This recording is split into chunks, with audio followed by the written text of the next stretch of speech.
Johnny Dollar. Dollar, my name is Parnell. Hank Parnell. I live out here in Muddy Gap, Wyoming. Mr. Parnell. Yeah, just call me Hank. All right, Hank. And what did you say the name of your city is? City? Why, it's only a little town, Dollar. Muddy Gap, Wyoming. Muddy what? Well, just what it sounds like. Muddy Gap.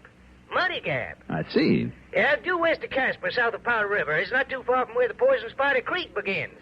You look it up on a map, and, well, here we are. All right, I'll look it up. But what seems to be your problem, Hank? Oh, Dollar, I'm the owner and editor and reporter and, well, just about everything else in Muddy Gap Weekly Tribune.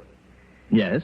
I'm also the only agent for at least 50 miles around here for the Great Southwest Insurance Company. Oh, I see. Yes, sir. Now, I wonder if you could hightail yourself out here in one big fat hurry. Well, that, And that means on that little old expense account of yours. Can you do it? Well, that depends. You are talking about insurance business now, aren't you? Well, not yet, Dollar, but, well, put it this way. Yeah? Unless you can give us a hand, Great Southwest is plumb liable not to have any office or agent or anything else out here anymore. Afraid I don't understand. Well, then let's put it this way. Yes? What I want you out here for is to keep the town of Muddy Gap from getting itself blowed right clean off the map. Well, sir? Well, sir, I'll be out to see you.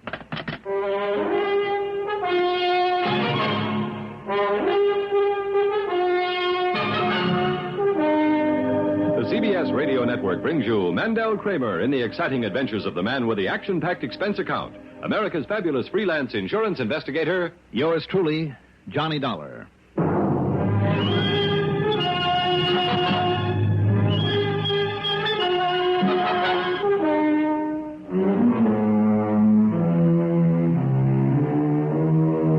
Expense account submitted by Special Investigator Johnny Dollar to the Greater Southwest Insurance Company branch office in the town with the unlikely name of Muddy Gap, Wyoming. Following is an account of expenses incurred during my investigation of the Mad Bomber matter.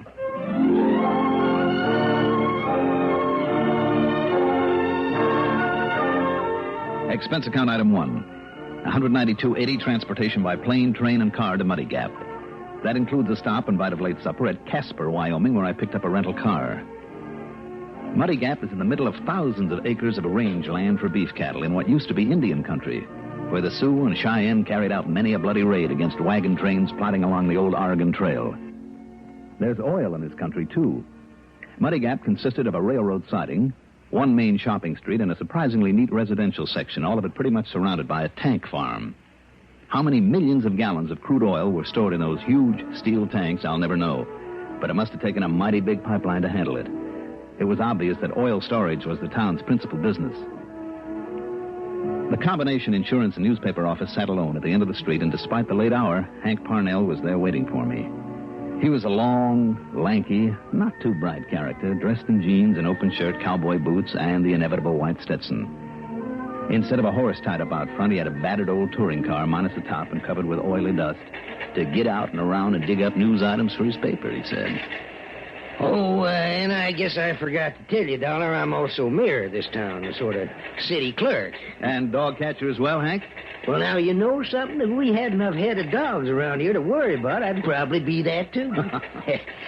Oh, and I'm also sort of acting police chief while Rafe Tucker's down to see his relations down in Texas. Mm-hmm. So, you see, I got plenty of reason to be worried about this nice little town of ours. Worried about what, exactly? You notice all them big oil tanks all around out there? Oh, you sure got a lot of them. Yes, sir. You imagine what'd happen if one of them, just even one of them, was to maybe explode? Dollar, there'd be just one long, continuous boom, and Muddy Gap wouldn't be no more. And maybe nearly 300 nice, fine people either be dead or, at the very least, homeless. Well, do you think something like that might happen, Hank? Unless you can somehow stop it, Dollar. Or rather, I mean stop him. Who? Billy Benbow's his name. Born and brought up right here in Muddy Gap. Yeah? A real bad boy. Always in trouble. Been a little older, he'd spend most of his time in a jail. Mm-hmm. So when the last war came along, my father, he run this paper then. He got an idea for ridding us of Billy. Yeah, so we wrote a couple of editorials or two to sort of pass on that idea. First thing you know, the draft board kind of caught on. The first thing he knew, Billy Boy was in the Army. Well, I'd say that was a pretty smart idea, Hank. Yes, sir. Except that when Billy realized how he'd been kind of, railroaded into the service, he swore loud and long as to how he'd come back here someday and get even with this town. Well, I don't see why. What's wrong with the Army? Oh, not a thing, not a thing. Just the way he got put there that rankled him. I see. Anyhow, all the time he was on the other side, they had him working on explosives. He got to be a real expert. Every time he'd set off a charge, to blow up a railroad or a bridge or whatever, he'd say, now, that's for so-and-so. Ba-hoom. And this one's for so-and-so. Ba-hoom. And every time he'd name somebody here in this town, starting, of course, with the draft board. Became a real obsession with him. Oh, it was more than that. It was like a mania. Yeah, Billy Benhow simply wouldn't forget. Now, surely, Hank, after all this time... Now, wait a minute, Dollar. All right, go ahead. Where it was all the damage and destruction he was doing, or whatever it was, I'm not sure. But, Dollar, there at the end of the war, well, maybe it was shell shock or battle fatigue or whatever they want to call it, Billy went completely off base. Oh, that's too bad. Yeah. The first thing he did when he set foot back in this country, back there on the East Coast, was to start blowing things up. So, of course, he ended up in one of them state hospitals back there and never recovered. No, never got over it. Well, if he's in the hospital, Hank... Well, he was. But then a while back, he escaped. You see what I mean? You think he'll be coming here to carry out his old threat? Well, Dollar, a couple of days ago, I got a phone call right here in this office. Yes? All the voice said to me was, I haven't forgotten. And he hung up. The voice of Billy Benbow? Well, who else? Who else could it have been? I wonder. Well, I don't. It was Billy, all right. It had to be. And what he meant was, in his twisted way, Billy meant he's coming back here to get even. Well, now, Hank... Well, who knows? Maybe Billy's right here in town right now, hiding out somewheres, just waiting for a chance to blow us all to kingdom come. And don't you forget for 1 minute, Dollar, he was an expert with them explosives. But, Hank, if it was this Benbow, why would he make a point of warning you? Well, Dollar, a man with a mind like that, I don't... Well, you may be right. Tell me, have you mentioned this in your paper? Have you notified the townspeople? What, and got them all up into a panic? No, sir. But somehow, Dollar, we got to stop him. All right. Now, listen, Yeah? I take it you haven't much of a police force here? Well, we never needed much of a force in a peaceful little town like this. Well, how about the county or state police or whoever's available? Oh, sure. What? Oh, they'd be glad to help. Yeah? Come right over here and help us all they can. When and if Billy tries something. Well, by then it might be too late. Yes, sir. Because every day now, once a day, along about this time, this phone of mine is rung. And when I answered, there wasn't nobody there. So it's Billy, wherever he is, just adding up to that warning he gave me. Possibly. So, well, you got any ideas, Dollar? Well, to be perfectly honest about it, Hank, before I believed that after all these years Billy would actually come back here, I think I'd like a little more convincing evidence. Evidence? Well, what's he got to do to convince you? You mean to say you won't believe it until he... Oh, no. There it is again. Well, maybe it's one of your subscribers. You pick up that extension. Same time as I pick up this. All right, if you like. Okay? Yeah, now. Hello? Hello? I think I'd better prove that I haven't forgotten. Billy? Is that you, Billy? That's right. Billy Benbow. Now listen, Billy. Hello? Hello? He's hung up, I'm afraid. Now, you see now, Dollar? I told you he wasn't fooling. I told you that... Listen. What was that? I don't know. It sounded like it came from somewhere just outside of this building.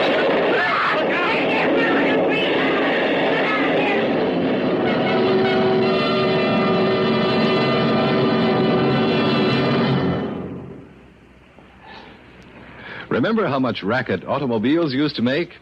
Time was you practically had to bellow to make yourself heard above the chatter and roar of the engine, the howl of the wind rushing by, and the rattling a rough road gave your poor old buggy and brains. Nowadays, with vastly improved automotive engineering and magnificent new superhighways, you literally purr along the road. This is a vast improvement, but one that can offer danger if you're not alert. You're sitting behind the wheel with the miles of highway unrolling smoothly beneath you. Suddenly, a sharp curve jumps in front of you, and you find that you have to use all the skill of a professional racer to navigate that curve without getting into real big trouble. Your car was so quiet that your speed had crept up stealthily during those long miles of straightaway. You were burning along without realizing it. The point here, a simple one, is this. Your speedometer was put there for a purpose you can't afford to forget. Keep alert, take care, and get there. The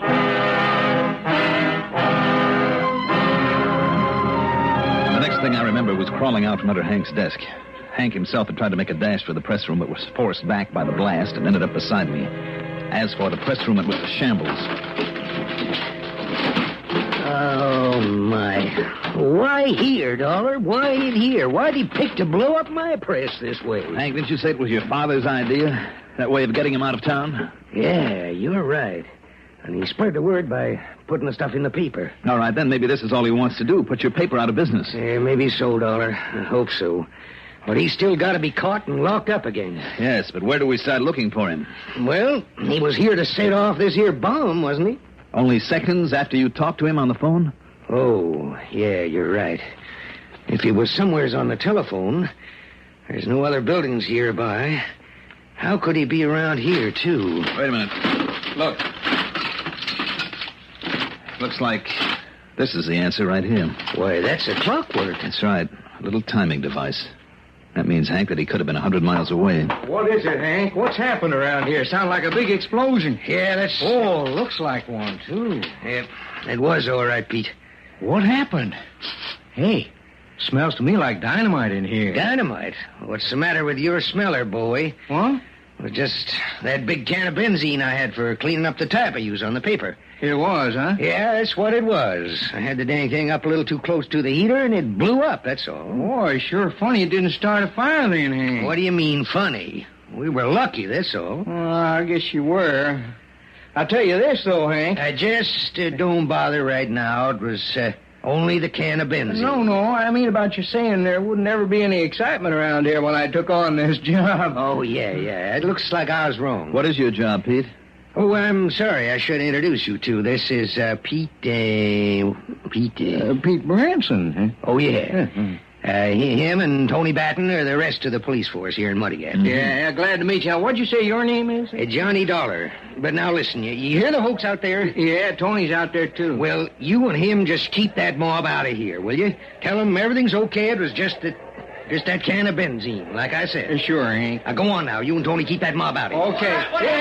It's okay, folks. Just had a little accident back there in the print shop. Everything's under control. But just to make sure, Hank don't want anybody hanging around. Pete now, Branson? Come on, Tony. Let's get him away from here. Come on. What happened to him, Hank? What, you mean his face? The way it's all cut up that way? Yeah. Well, it tells me he once got drugged behind a horse. You know, foot caught in a stirrup. Oh, I see. So the one thing he won't ever do anymore is get himself on top of a horse. Me, I don't blame him. Hank, that excuse that you gave for the explosion. Oh, you think I should have told him the truth and let him spread the word and get the whole town into a panic? Well, if we were sure there won't be any more of them, that Billy's satisfied his yen for revenge by putting your paper out of business, okay, but if your fellow townspeople are still in danger... And didn't you mention the draft board? Who are they? Oh, they're all long gone, Dollar, except for old Grandpa Whedon. Oh, Lord. Well? Oh, Lord, that old house of his, it's right over near the terminal end of one of them pipelines off the tank farm, and if that place were to get blowed up, and if one of the tanks were to go, why, there'd be nothing left of this town. Then if Billy is still around... Well, how can we know? Wait a minute, telephone. What? It's the old-fashioned kind. It's no dial, which means you have to call an operator. Well, sure, Which also means that the operator has to call you. Come on, Hank. What are you going to do? I'm going to find out where that... Here now. Hello? Hank Parnell, whatever happened down there at your newspaper office? Listen, operator. Whatever you had blow up over there fairly shook me out of my chair. I haven't had such an explosion here in Muddy Gap since Allie Briscoe's still blew up and everybody thought the whole tank farm was gone. Look, miss. Look, Hank, you better tell me what happened so I can... Well, I mean, you know, in case somebody calls in and wants to know. Operator, well, will you listen to me a moment? What? Well, who are you? I'm speaking for Hank Parnell. Well, anything happened to him? Is he all right? No, he's all right. Now, listen. Yes? Just before the accident, you rang this phone. Well, that's right. I had a call for him. Do you know who was calling? No, he kept his voice low. Well, what'd you say your name is? Well, I didn't, and it doesn't matter. But what I want to know is, where did... You know something? You sound exactly like that Johnny Doll on the radio. Operator, listen, please. And if you are and you're in town... Miss...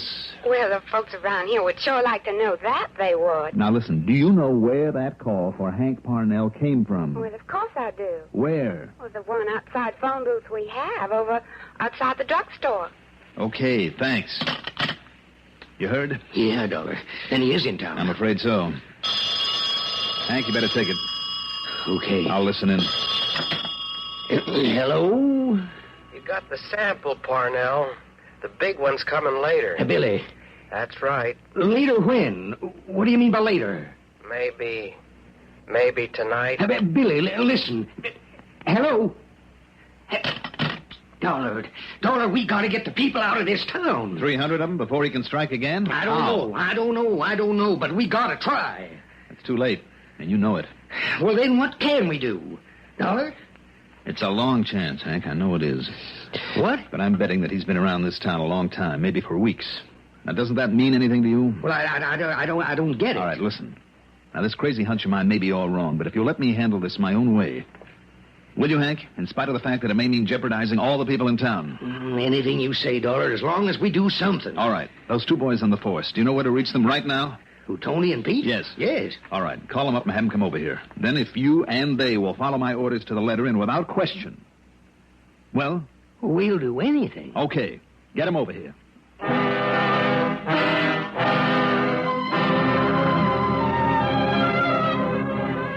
It meant staking a lot on my limited knowledge of the criminal mind, possibly risking a lot of innocent lives. But I felt sure now that my hunch was right. Fortunately for my plan, Tony Batten got there first. When I told Hank and Tony what their job was, for a moment they couldn't believe I was serious. But they agreed to say nothing to anyone, not even to Pete. Tony went outside, then waited in Hank's old car. When Peter Branson arrived, Hank put him under my orders, and he and Tony took off. Well, I guess I was right, huh, Mr. Dollar? That was some kind of set explosion in here, wasn't it? That's right, Pete. It was set all right by an expert. And you got some idea who might have done it? Either you and I are going to find out, or this town's in danger of being blown to bits. Are you kidding? Not a bit of it. I see you carry a gun. Yes, sir, right here in handy. And if what you say is true, maybe you ought to have one, too. Well, you better let me have yours then, Pete. Well, now, wait a minute, Mr. Dollar. It's your idea. Well, yeah, I know, but... Well, let me have it. Orders, Pete. You're under my orders, remember? Yes, sir. All right. Yes, sir, here you are. Good. Now, shall we go? Where are we headed? Out to see an old man. Old Grandpa Whedon. Oh, now, you don't think he had anything to do with this explosion, do you?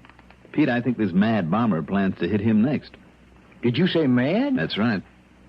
Oh, I see. We're going to go over Grandpa's place with a fine-tooth comb because a bomb may be planted, may be ticking away out there right now. And if we don't find anything out there? Well, we'll see. But why do you think this man would pick on him? Is it a man? Well, I certainly guess so. But why on Grandpa? Well, because once he was a member of a draft board. Well, now, that don't make sense, does it? Maybe not, but does anything make sense where a madman is concerned? You're calling him mad again. You don't like that word, huh? Well, it makes no difference to me, but if it was a madman out on the loose out there... Pete, he might look every bit as harmless as you do, or as I do. Yeah, I see. Okay, then. Let's go on out there and have a look, but I'm betting we don't find anything. You don't think so, huh? Well, I bet on it. Well, then maybe we won't. It seems to me Hank had a little trouble remembering your last name, Pete. How long is it that you've been on the force? Huh? Oh, a few weeks, I guess. Mm-hmm. Mm-hmm. Ever since you first came to town, huh? Why, yeah, practically. Mm-hmm. And before that? Oh, you know, working around the ranches and... Oh, I thought you didn't ride. Well, no, not anymore. Oh, what do you do then? Oh, you know, odd jobs. Well, why you ask that? Well, your hands. They look kind of soft to me, you know. Oh?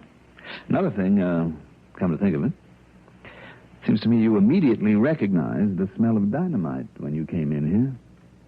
Didn't you? Oh, look, you want to go out there? Let's go. And, those scars on your face? What you getting at? They're from an explosion, aren't they? I said, what you getting at? I've seen too many of those kind of scars not to recognize them. And you knew that because of them, nobody around here would recognize you. Didn't you, Billy? Okay, Dollar, that's enough. You see this? You got another gun, hmm? That's right. So instead of reaching for the one I gave you, just you reach up high. Now reach. I knew I'd have trouble when you come in town. Because you ain't dumb like the rest of these jerks around here. But not anymore, Dollar, because I'm going to kill you. You think so, Billy? Yeah. And then I go back to my place and I get the rig. It's all ready except for the setting of the clock on. Billy? Shut up. You know where I plant it then? Yeah, out by old Grandpa Weed. You hear me? Out there by the tank farm. And I set the clock, so I only got time to get away. Get away in that nice car of yours, Dollar. Now, Billy, listen to me. No. You're only trying to stall me. So first it's you, and then I go get that rig. This rig, Billy? Huh? This bomb we found over in your room? You found it? You better drop that gun, Billy. No! Come in! Oh, you pull that trigger, Tony, I still get off a shot. He's right. Let me take care of this. Wowee. That's a mighty good left you got there, Dollar. I guess he was right, though, Hank, about you being pretty stupid. Well, now, you just wait. Didn't you think about what might have happened if Tony'd pulled off a shot right next to that bomb you have in your hand? Oh, my gosh. Mm-hmm. You should have. Remarks? Why bother on this one? As for the expense account, let's call it a total of $350. Yours truly, Johnny Dollar.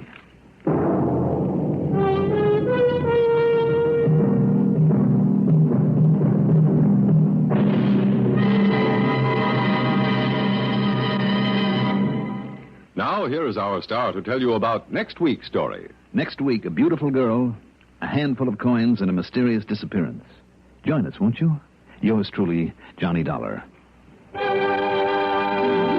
Yours truly, Johnny Dollar, is written by Jack Johnstone, produced and directed by Bruno Zerato Jr., music supervision by Ethel Huber. Johnny Dollar is played by Mandel Kramer. Also featured in our cast were Court Benson as Hank Parnell, Lawson Zerby as Pete Branson, Cliff Carpenter as Billy Benbow, and Barbara Cassar as the operator.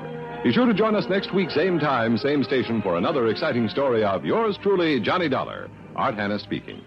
The #1 network for news, expanded CBS News on the CBS Radio Network. This is WROW Music in Albany, New York. A newcomer in town can feel mighty lonesome. Welcome Wagon hostesses make these newcomers feel wanted when they make their cordial Welcome Wagon visits. Their baskets contain useful gifts from civic-minded businessmen, invitations to participate in varied social and volunteer activities of the many civic agencies in the community. In addition, every Welcome Wagon call recipient in the greater Albany or Schenectady areas, as well as Delmar, Latham, or Scotia, is invited to attend the local Welcome Wagon Club. This is an organization of newcomers all anxious to make friends. Various Welcome Wagon clubs vary from 30 to 150 members who meet monthly. Their interests include bowling, golf, cards, handcraft, and dancing. You can help to make your new neighbor feel at home. Call State 59640 today and make your neighbor eligible for the many opportunities in a Welcome Wagon Club.